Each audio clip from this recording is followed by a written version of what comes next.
How are you guys? Welcome back to my YouTube channel, Smart Riza YouTube channel, the best video ever.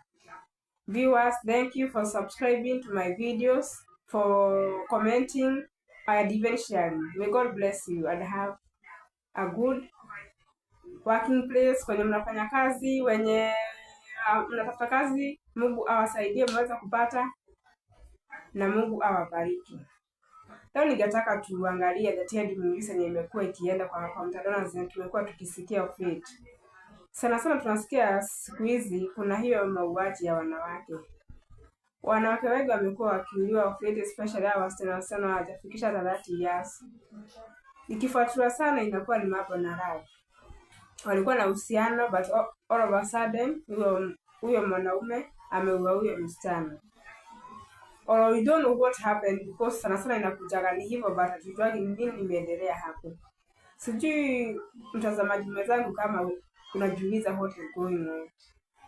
Manake itakuwaje watu walikuwa wamependana lakini all of a sudden mtu amekasishwa na mwenzako na mwenzake amemuita na katika eneo la siri. Wameenda kutembea wakajienjoy vizuri but all of a sudden siku zinaenda unasikia ni maiti tena.